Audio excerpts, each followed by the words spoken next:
great being here. I've worked on a number of festivals over the years, and they're all good, and they're all a little bit different. But what's special about this one is it's totally unique, and that will get media in our region and outside of it. There's no other thing like this in Canada. And I think what we were either desperate or smart or a little bit of both is we basically just connected the dots. Like Dewar was saying, everyone's taken the horse industry very not so serious, and it's a very major player. And every event is in competition with other events. And in sports, it's Super Bowl and all these other things. But you don't see the Queen of England at a Rams game or an NHL game, like you will see her at the Kentucky Derby, doing the Queen Wave. It is that big of a sport around the world, and we're in the epicenter between Kentucky and Toronto. I mean, almost half the Olympic team is right in this region. So we've got so many world champions. We've got the world champion Clydesdale just down the street in Amherstburg, and none of us know about it. So we're kind of putting the entertainment side with the horse industry, and we're so pleased and lucky that we have a killer country station right in our backyard, and they're our partners. And so we've got a great team. It's the first year, but I think if we look ahead 4, 5, 8, 10 years and the community gets behind it, I mean, we've got 50 festivals, but there's nothing in Canada like this. Does that mean we're better than anyone? No. But it could be something that's, if everyone believes, this could be an absolute monster. We've got a great team, but the uniqueness is something that if you really look at it and study the horse industry and look at the numbers and look at what Michigan and Ohio and Kentucky are doing, they're not doing this. They're just too dumb to put country music with the horses and bring in hundreds of thousands of people. And if you give it time, it can happen. It will happen. Because the country acts are great, but you put 100 horses there. Willie Nelson's got a lot of money, but 3 horses can buy his entire net worth. So Michigan's right across the street from us. Harrow's the coolest part of the county. We got a lot of good things happening, and we're just so glad to have Rod and his team. I mean, we hit the mother load bringing this station on board. Well, I'm blushing now.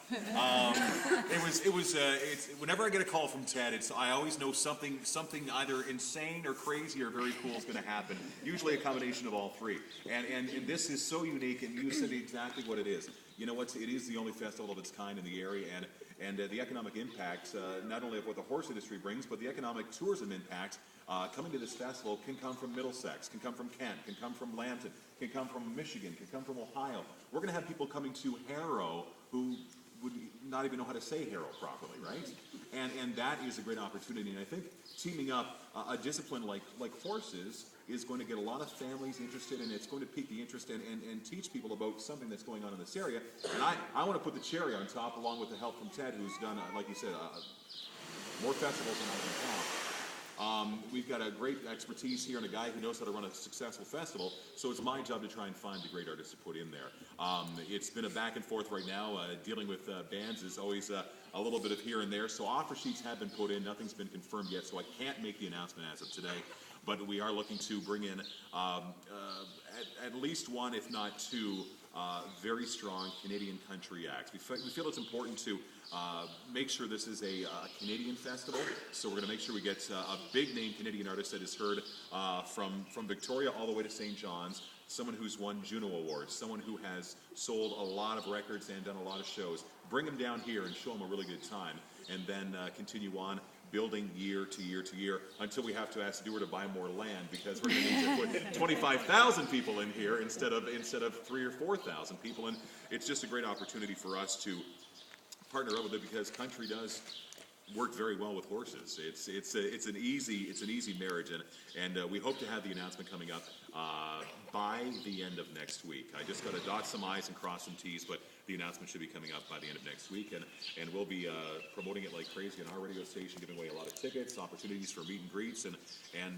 just having some fun and getting involved with the entire region of Essex County, and that's what we're going to do. We want to draw people from Windsor who don't know how to get to Harrow. We want to draw people from Leamington, and especially from our neighboring communities where Blackburn has stations. We have a country station in Kent County, in Chatham, Kent, AM 630 CFCO, Country 92.9, and we have CHOK in Sarnia as well. So we are going to be promoting it not just in Windsor, but we'll promote it in Chatham and in Sarnia as well, because people are going to drive.